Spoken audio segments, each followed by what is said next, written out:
welcome back to the studio. And with that match finished, we lose the first team of the tournament. The Freeloaders out.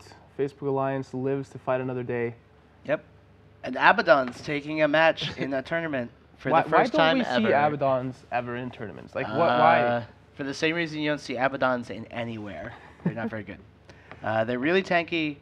They have damage. They have no capacitor. And they tend to be, and they're very slow.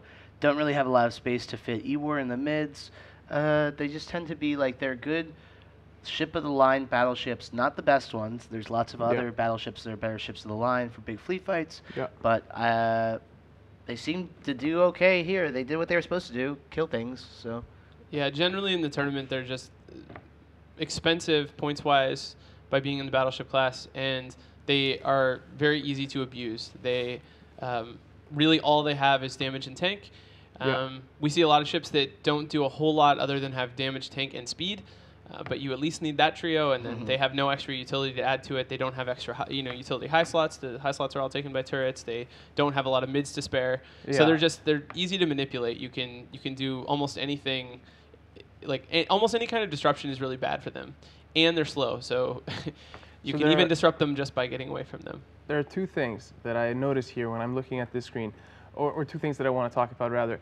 First off, the damage dealt by the Freeloaders is 77,000, and that is actually more than we've seen some teams take, even though they got annihilated. So the Facebook Alliance team obviously tanked extremely well. Yeah. As a part of that, do you think that that Executor was obvious and deliberate bait, and that the Freeloaders fell for that was kind of the defining thing that gave Facebook Alliance the opportunity to tank so much damage with that Executor and the Proteus repping it instead of just losing the Proteus directly to the full team of Freeloaders? Well, they dumped, so you saw there, they dumped about 20,000, about a fourth of their DPS throughout the entire match was dumped into that Executor, and when it's catching reps from the Proteus, you're not really going to do anything there. It's going to have a relatively strong armor tank. It's going to have a lot of disruption in the mids. It's going to have those logistics drones to pull back and put on itself. It's going to do it's going to tank. I think it's obvious, to your question, that they wanted it to get shot at. It's obvious that they were hoping to bait the other side with that. It's likely that it had some triple rep setup or something along with the logistics from the Proteus to just make it a really something they were very happy to have the other team shoot at. I don't think it's obvious from the other team's side that that was going to be the case. Obviously, eventually they noticed that logistics were coming from the Proteus and that they ought to switch, but it did take them a little while. If they had the Hawkeye-eyed CCB Fozzie, who knows what all the configurations on a Proteus look like. That's true. You can see that configuration in just the way the Tech 3 ship looks. There's a lot of things you can do in the setup before a match. So for people who might not know how the setup for the match works, or for even teams who don't have a lot of tournament experience, those teams see each other in the arena for quite some time before the match actually starts. Yeah. Long before we cut to it. Yeah. And you should be looking at all the ships on the other field, seeing what guns they have. If they don't have any guns, they're either all newts, they're all reps, they're doing something there that's not normal. Yep.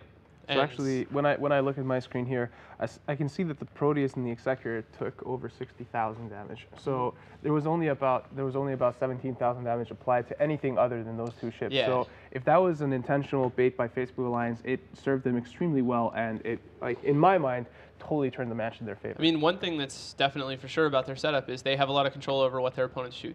Nobody's going to shoot the Abaddons first. Probably because they're not going to do anything that you care about, because you're just going to track and disrupt them or something. But they have a lot of control over what gets shot at, and that's something that's really important. It's definitely a good idea to have, your opponents are going to be putting out damage unless you're running some kind of full disruption team, and controlling where that damage goes and the way that you set up your team is really smart, and that's something we see a lot of teams go after very specifically with bait ships like this. So it's there's actually it's funny to be saying anything positive about an Abaddon team. I feel kind of weird about that. Well, so people have been running bait style setups all tournament long, and this is the first time someone's fall for the bait. It's the most convincing bait so far. So a lot of teams have been putting up they'll put an Armageddon out in front of the fleet, or they put the Blaster Eagle out in front of the fleet, saying, please really shoot this. Hey, here's an easy target for you to shoot. In this case, the Executor was right in an immobile ball with all the Abaddons. It was like, hey, I get to kill this Executor for free. Right. And they fell for it. wasted a fourth of their DPS on this Executor that wasn't actually doing anything that important, and the Proteus ended up living to the end of the match. So there are a couple of tweets here about this match that I want to read out on the hashtag NEO2 hashtag. Bam Stroker, a member of the Freeloaders, says, good fight, Facebook Alliance. That was a great ruse with the Logic Pro. Totally suckered us. Good luck with the rest of the New Eden Open. Awesome. So he's a good sport about it. They have So much fun. sportsmanship. I saw one of the other matches earlier, and local people are always, Yeah. saying that it was a good fight. Teams played well, like giving a lot of respect to each other. It's pretty cool. Yep. Also, Bam Stroker's from Australia, and he was flying in the match, so it's the middle of the night for him. So He gets to go to sleep now. actually, our next match is ready, Great.